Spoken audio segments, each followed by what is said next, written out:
કેમ છો ગૃહિણીઓ? જીમ્સ કિચનમાં તમારું સ્વાગત છે। આજે હું તમારા માટે લાવી છું દાલ ફ્રાય। એની માટે આપણે લઈશું અડધો કપ તુવેરની દાળ, થોડીક ચણાની દાળ, અડદ અને મગની દાળ। આ બધી જ દાળને આપણે વ્યવસ્થિત પાણીથી ધોઈ નાખશું, જેથી કરી એનો બધો જ કચરો છે તે સાફ થઈ જાય।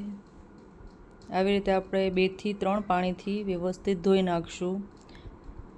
હવે મેં બધી દાળને પાણીથી ધોઈ હવે અડધી કલાક માટે હું તેને પલાળીને રાખી દઈશ। અડધી કલાક થયા પછી આપણે તેને કુકરમાં વ્યવસ્થિત રીતે બાફવાની છે। 3 સીટી મસ્ત પડી ગઈ છે। ત્યારબાદ ઝણીની મદદથી આપણે બધી દાળને ક્રશ કરી દેવાની છે અને 2 ગ્લાસ જેટલું પાણી ઉમેરી દેવાનું છે। હવે 2 મોટા ચમચા મેં અહીંયા તેલ ગરમ કરેલું છે।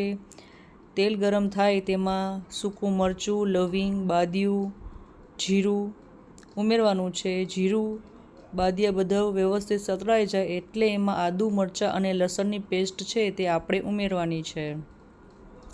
હવે ડુંગળી, ટામેટાં અને મરચી ઉમેરી અને બધા જ મસાલાને આપણે વ્યવસ્થિત સરસ મજાનો સાતળવાનો છે।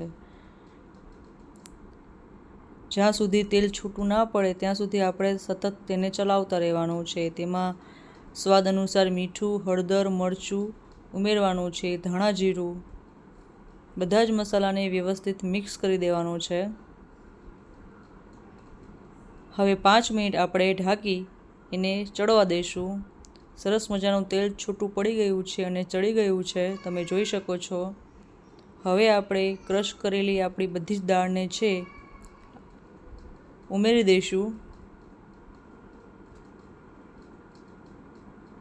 અને ગેસની ફ્લેમ આપણે હાઈ રાખવાની છે, એટલે આપણી દાળ છે તે સરસ મજાની ઉકળે। જેમ ઉકળશે તેમ તે ઘટ્ટ થશે।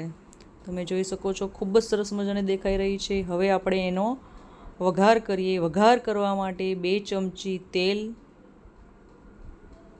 5 થી 6 કણી મેં અહીંયા લસણની લીધેલી છે, 1 લાલ મરચું અને લસણની કળી સરસ મજાના સતળાઈ જાય એટલે એમાં 1 ચમચી લાલ કાશ્મીરી મરચું છે તે ઉમેરવાનું છે અને દાળ ઉપર આપણે સરસ મજાનો તડકો છે તે નાખવાનો છે। તો તમે જોઈ શકો છો આપણે દાળ ફ્રાય સરસ મજાના તૈયાર થઈ ગયા છે। હવે ઢાંકી અને 5 મિનિટ હું રહેવા દઈશ, જેથી બધો ટેસ્ટ છે તે સરસ મજાનો બેસી જાય।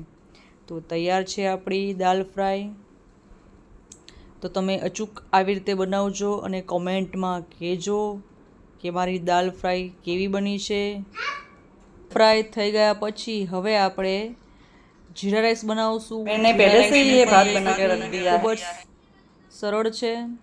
ભાત મેં અહીંયા પહેલેથી જ બનાવી લીધેલા હતા, એટલે 1 ચમચી હું ઘી ગરમ કરીશ। ઘી સરસ મજાનું ગરમ થઈ જાય એટલે તેમાં આપણે જીરું ઉમેરી દેવાનું છે। જીરું વ્યવસ્થિત સરસ મજાનું સતળાઈ જાય એટલે આપણે રાઈસમાં છે તે ઉપરથી જ ઉમેરી દેવાનું છે। તો છે ને સરસ મજાની જીરા રાઈસ બનાવવાની ઇઝી રીત। તો મારી આ વિડીયો તમને ગમ્યો હોય તો મારી ચેનલને લાઈક કરો, શેર કરો અને સબસ્ક્રાઈબ કરો અને કોમેન્ટ કરવાનું તો ભૂલતા નહીં કે તમને મારી આ દાલ ફ્રાય કેવી લાગી। થેન્ક